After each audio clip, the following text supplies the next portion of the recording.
شروع اللہ کا نام لے کر جو بڑا مہربان نہایت رحم والا ہے۔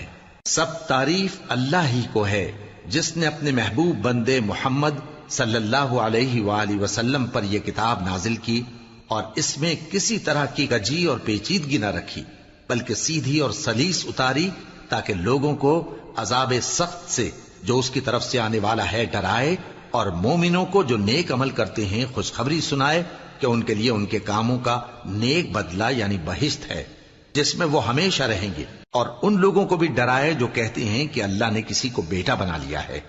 ان کو اس بات کا کچھ بھی علم نہیں اور نہ ان کے باپ دادا ہی کو تھا۔ یہ بڑی سخت بات ہے جو ان کے منہ سے نکلتی ہے، اور کچھ شک نہیں کہ یہ جو کچھ کہتے ہیں محض جھوٹ ہے۔ اے پیغمبر، اگر یہ اس کلام پر ایمان نہ لائیں تو شاید تم ان کے پیچھے رنج کر کر کے اپنے تئیں ہلاک کر دو گے۔ جو چیز زمین پر ہے ہم نے اس کو زمین کے لیے زینت بنایا ہے تاکہ لوگوں کی آزمائش کریں کہ ان میں کون اچھے عمل کرنے والا ہے، اور جو چیز زمین پر ہے ہم اس کو نابود کر کے بنجر میدان کر دیں گے۔ کیا تم خیال کرتے ہو کہ غار اور لوح والے ہماری نشانیوں میں سے عجیب تھے؟ جب وہ نوجوان غار میں جا رہے تو کہنے لگے کہ اے ہمارے پروردگار، ہم پر اپنے ہاں سے رحمت نازل فرما اور ہمارے کام میں درستی کے سامان مہیا کر۔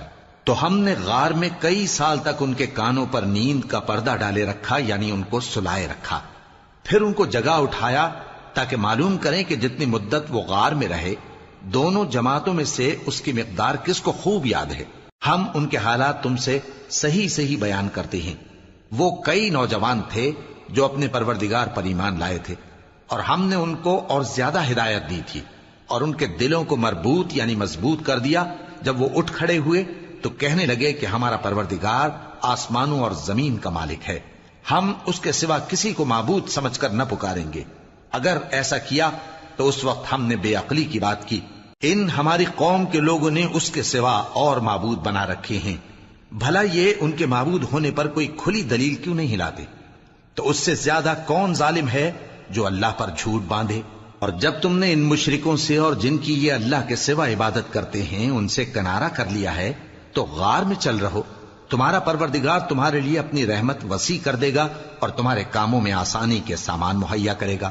اور جب سورج نکلے تو تم دیکھو کہ دھوپ ان کے غار سے داہنی طرف سمٹ جائے، اور جب غروب ہو تو ان سے بائیں طرف کترا جائے، اور وہ اس غار کے کشادہ حصے میں تھے۔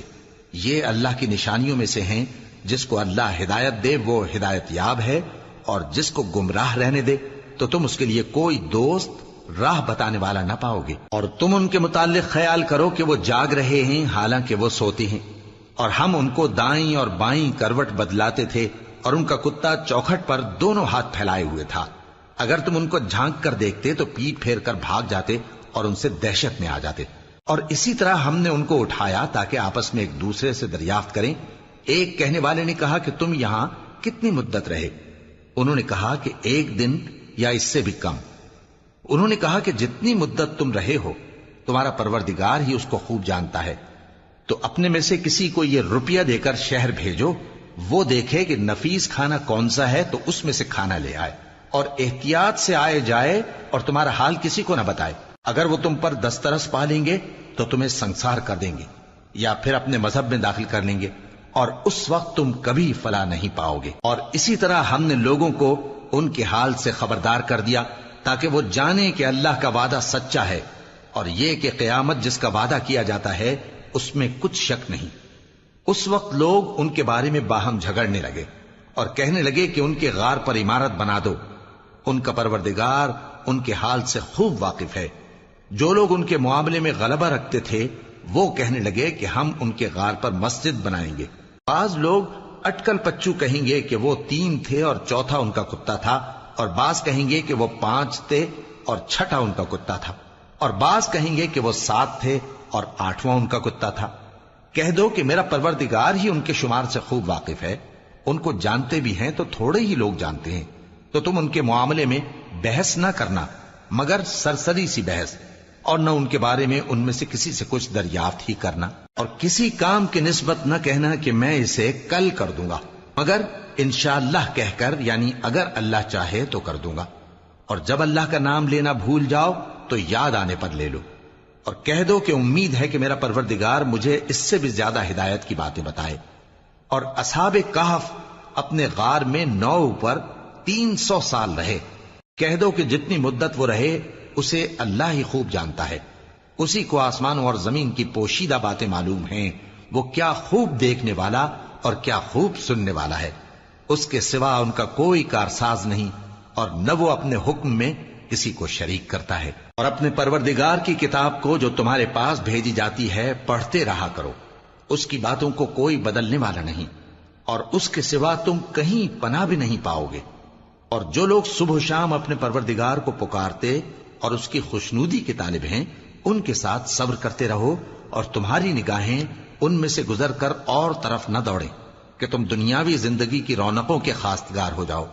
اور جس شخص کے دل کو ہم نے اپنی یاد سے غافل کر دیا ہے اور وہ اپنی خواہش کی پیروی کرتا ہے اور اس کا کام حد سے بڑھ گیا ہے، اس کا کہا نہ ماننا۔ اور کہہ دو کہ لوگو یہ قرآن تمہارے پروردگار کی طرف سے برحق ہے، تو جو چاہے ایمان لائے اور جو چاہے کافر رہے۔ ہم نے ظالموں کے لیے دوزخ کی آگ تیار کر رکھی ہے جس کی قناتیں ان کو گھیر رہی ہوں گی، اور اگر فریاد کریں گے تو ایسے کھولتے ہوئے پانی سے ان کی داد رسی کی جائے گی جو پگھلے ہوئے تانبے کی طرح گرم ہوگا اور جو ان کے چہروں کو بھون ڈالے گا۔ ان کے پینے کا پانی بھی برا اور آرام گاہ بھی بری۔ اور جو ایمان لائے اور کام بھی نیک کرتے رہے تو ہم نیک کام کرنے والوں کا اجر ضائع نہیں کرتے۔